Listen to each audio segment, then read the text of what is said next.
Last-Tear Poa did go down. This was late in the game, and she went to go try to get a charge, and she hit her head really, really bad on the court. And at first, she was down for a while. Then it looked like she started crying, and then the player started to try to help her up, and she was kind of like she was kind of falling back down, and she wasn't steady at all. And then Angel pulled her into like a bear hug of sorts.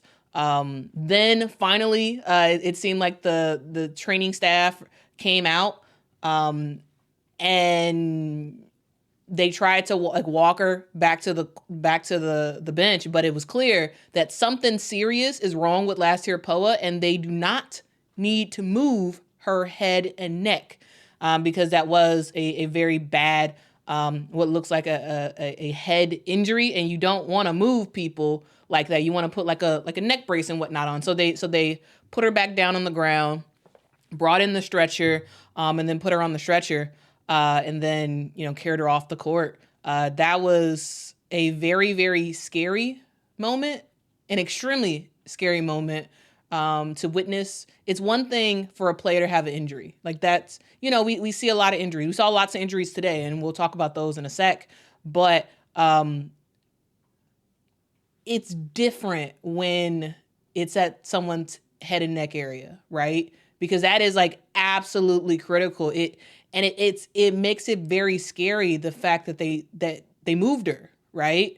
Because I don't think they thought that it was that bad, right? It was first just LSU players around Last-Tear Poa, and it took forever, it seemed, for the training staff to get there and for medical personnel to get there, and they moved her, and it was just like, the more and more I watched it, I was like, oh no, she's really, really hurting, really, really bad. Like you don't move her. In those types of situations, you say, hey, stay down, stay still. Let's put a neck brace on you, and let's get you to a stretcher. Like I hope that the powers that be in NCAA like use this horrible situation as a reminder to programs. Like, hey, like, this is serious. You can't be messing with people when they have a head injury, right? And it's not like LSU players knew. Like this is not against LSU players at all. This is against LSU training staff. This is against the medical personnel that was in the room, like that was at the game. Like you have to take control and not just be like, oh, it seems like she wants to get up and walk and make her way to the, no, y'all, this was tough to watch. Like I got like extremely emotional watching it happen, because that's someone's livelihood. That is someone's life. And yeah, it was really, really bad. Prayers up for Last-Tear Poa, that she is okay. I mean, who cares about basketball? Whatever. It doesn't matter if she returns back to play this season. It's about her actual health. It's like her real, like her actual quality of life and health. So hopefully this is a lesson learned for the powers that be. Concussion protocol, head and neck injury protocol should be known from everybody, and they should be paying attention to be able to spot stuff like this, so you're not moving her. And again, this is not towards LSU players, because they didn't know, but there's medical professional that were there that should have known. And should have been doing, should have gotten there quicker, And initially they made it kind of seem like it was like a regular, fall, right? But it wasn't. It was serious, and you can't. I don't even know how long it was until like LSU staffer people came to her. Like it felt like it was forever. and we were just staring at her on the ground, looking at her cry, and then seeing LSU players trying to pull her up, and it was terrible. It was really, really terrible. So absolutely, please keep Last-Tear Poa in your prayers. Please, please, please. Because that was a very, very scary injury. We're going to move on and talk about other stuff, but I did just want to start off with that because that is very serious. That is very, very serious. And we, we only have one life, right? And so when certain stuff happens, it's important for us to, learn from it and move on. Richard says, I hope we're not placing blame. I mean, I am placing blame against the medical staff. I am. That were there. I am placing blame against them. I am.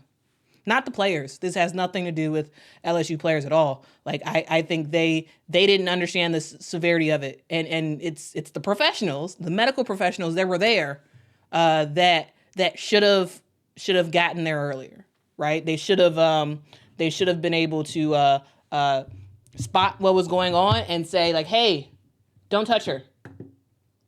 Don't touch her. Let her put her back on the ground and let's quickly bring out the stretcher and let's get this all situated, right? So I am placing blame. Yes, I am. Richard, and I don't feel anything bad about placing blame because this is on the medical professionals. This is not on the players. This is not me talking about the players.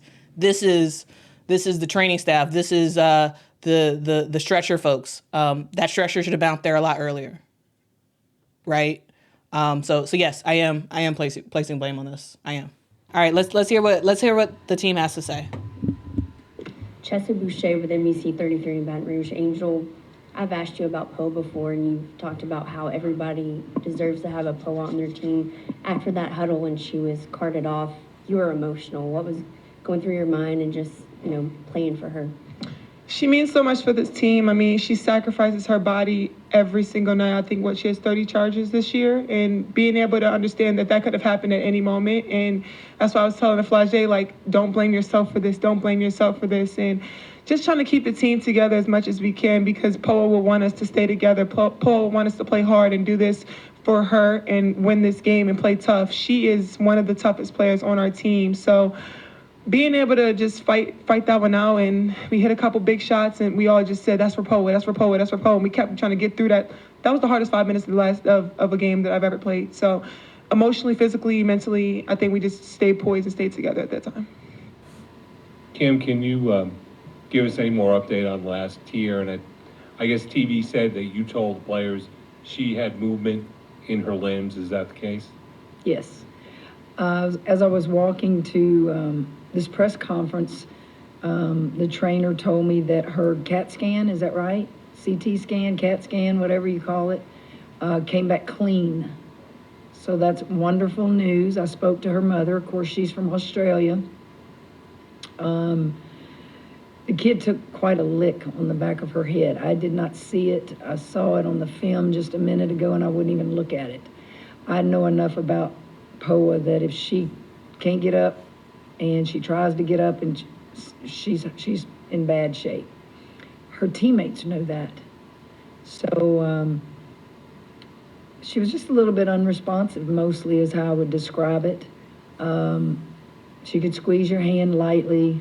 She could tell you she could feel her legs, but she couldn't really articulate good enough for you not to be afraid. And the kids were right there, so they saw it all. So I sent them to the bench and told Coach Starkey to take over while I stayed with Poa. I've been doing this a long time, and I've seen some pretty bad injuries. I had a young lady that went paralyzed, came back later. I had a young lady go blind in an eye. And this is supposed to be a non-contact sport. Poa is one of the toughest kids I've coached. Mm-hmm. And I know she will be fine. I know the power of prayer. And we were doing a lot of praying in that huddle. David says, first of all, David, thank you so much for the super chat. David says, yeah, injury sucks for a team and more for a player. As a Christian, I will pray for them every time I hear about it. Yes, absolutely. That's what we need to do. That is what we need to do. We need to pray. And sure, whatever. It'd be great if she returned back to LSU, but I'm praying for her health as a person. I'm praying that there are no lasting effects from this injury, and I'm praying that the doctors and nurses and everybody who takes care of her, they are skilled and ready to go, and they understand what happened, and they're able to give her treatment for the future. And also I pray for like her family and whatnot, because they're across the world right now, and that has to be hard to have your kid get hurt, and they probably was watching, you see it on TV, and you can't do anything about it. You can't go, you can't be there to console her, to be there for her, to actually really know what's going on. That has to be tough. That absolutely has to be tough. And so absolutely praying for her, praying for her family, praying for the minds of everybody, like the players who witnessed that, right? Praying for the coaches who witnessed that. Like that has to take a emotional toll on you. So yeah. Absolutely. Mo says, update on Poa. She is expected to be released from the hospital tonight. That is great. That is great news. They said Poa suffered a concussion, but has movement and feeling throughout her body. She is expected to be released from the hospital tonight. That's fantastic news, guys. This is great. This is great.